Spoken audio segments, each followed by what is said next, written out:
গতকালকে সন্ধ্যায় মাহফুজ মাহফুজ আলম সরকারের তথ্যমন্ত্রী এখনকার, তিনি একটা স্ট্যাটাস দেন ফেসবুকে, 111 আবার ফিরে আসতেছে, সাবধানতা। এর কয়েক ঘন্টা পরে ওটা আবার কারেক্ট করে উনি আরো কিছু শব্দ জুড়ে দিয়ে আগের স্ট্যাটাস বজায় রাখেন।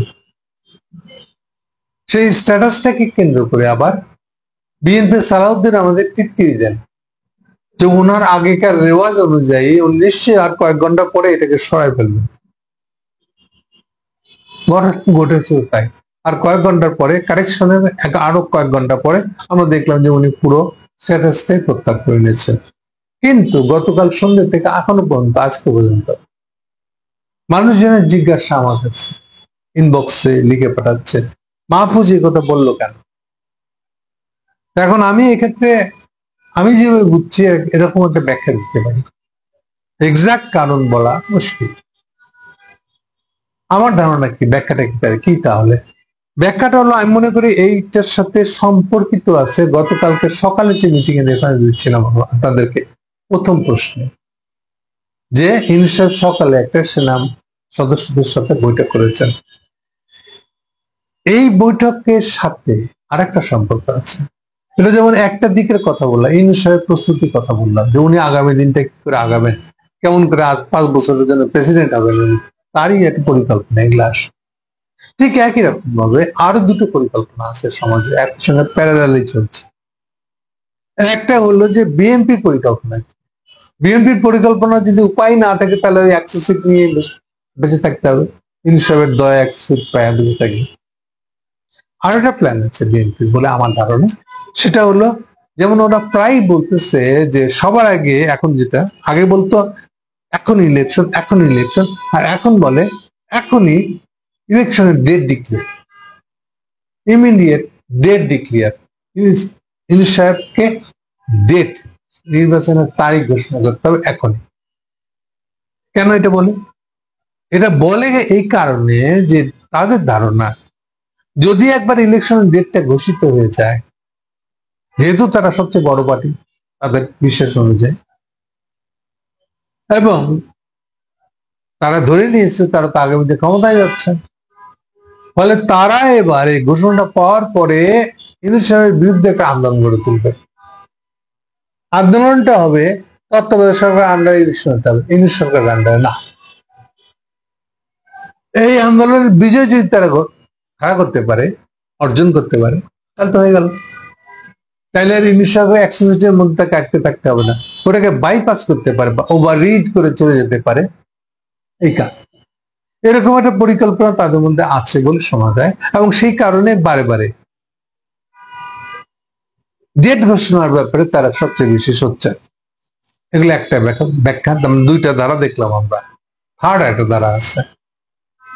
এরকম শোনা যাচ্ছে, ব্যবহারিক দিকও তো আছেই, যে ইউনূস সাহেব যেমন একদিকে ইন্ডিয়ার সাথে খাতির বানায় ফেলছে, এমন খাতির যেটা হাসিনার সমান প্রায়। কেমন?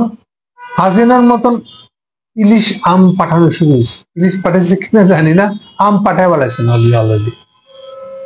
যে ইন্ডিয়া তাকে মনে করতো বা মনে করে বলেছে যে ইউনূস সরকার হলো আসলে ইসলামিজদের প্রতিনিধি, বাংলাদেশকে ইসলামিজম ভরা বেলাইতেছেন উনি।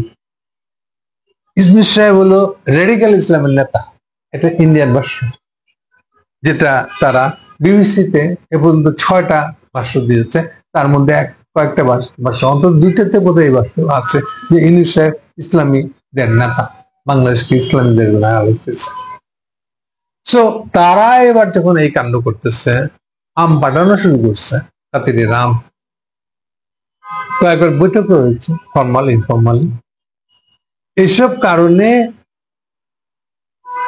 অনেকের ধারণা, বিএনপিরও কাণ্ড কারখানা থেকে তাই মনে হচ্ছে যে স্বভাবতই এতে ইউনূস সাহেবের হাত ধরছে, তারেকের হাতটা ছেড়ে দিয়ে এই ইন্ডিয়ানদের অবস্থান। তাহলে এই অবস্থা থেকে তাদের একটা চেঞ্জ তো হয়েছে এখানে, সে কারণে থার্ড একটা অবস্থান হয়েছে। কেউ কেউ দাবি করছেন যে ইউনূস সাহেব এটাও তাদের কাছে, ইন্ডিয়ার কাছ থেকে আদায় করে নিয়েছেন যে ইন্ডিয়াকে এই হাসিনার উপরে যে আশীর্বাদ রেখে দেওয়া, হাসিনাকেও একটা সম্ভাব্য প্রার্থী হিসেবে আগামী দিনে আবার ওকে ক্ষমতায় আনবে, এই ধরনের তৎপরতা থেকে দূরে সরে যেতে হবে। এটাই বহিঃপ্রকাশ হিসাবে যেগুলো যেগুলো হাসিনা ছাড়া আরো যেসব আওয়ামী লীগের ছোট্ট বড় লিডার সব ইন্ডিয়াতে আশ্রয় নিয়েছে কয়েক হাজার, এগুলোকে সব বাংলাদেশের কাছে হ্যান্ড ওভার করতে হবে। হাসিনাকে হ্যান্ড ওভার না করতে পারলে অন্তত অন্য কোথাও চলে যেতে বলতে হবে, আপনারা রাখতে পারবেন না। এখন এই ঘটনার পরে হাসিনা কি বসে থাকবে? নিশ্চয়ই আশা করা উচিত না। ফলে হাসিনাদের দিক থেকে এইটা রিয়াকশন পাল্টা তার একটা চেষ্টা উদ্যোগ আছে, এটা হলো থার্ড লাইনটা। এইটার সাথে আবার কেউ কেউ বলতেছে ওয়াকার সাহেব পার্সোনালি হয়তো টিল্টিং, এদিক যাবে না ওদিক যাবে বুঝে উঠতে পারতেছে না, কিন্তু তাকে সমর্থন করে বেশ কিছু সেনা সদস্য, তাদের একটা গ্রুপ আছে, তারা ওটাকে সমর্থন করে। যেটিতে একটা বই প্রকাশ বাইরে দেখেছি, সত্য মিথ্যা জানি না, কতটা বড় করে দেখেছেন আমরা তাও জানি না, সেটা হলো যে আওয়ামী লীগেরা নিজেরা সামরিক শ্রেণী নিচ্ছে এমন একটা খবর বাজারে বেরিয়েছে।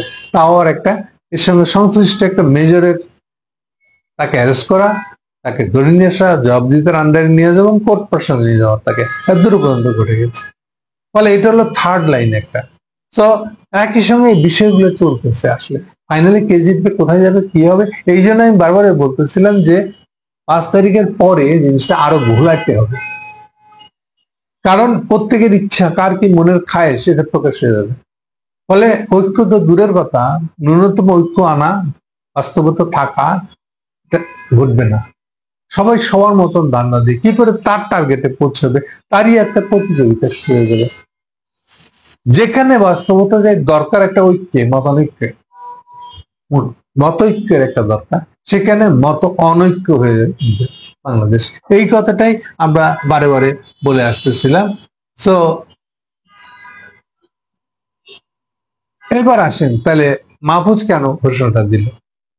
মাহফুজ বলতে চাচ্ছে যে আবার 111, এই 111 বলতে প্রো ওয়াকার, প্রো হাসিনা এই টাইপের যে লোকেরা আছে তাদের কিছু করার ইঙ্গিতটাই কিসে দিচ্ছে, আমার ধারণা এটা তাই।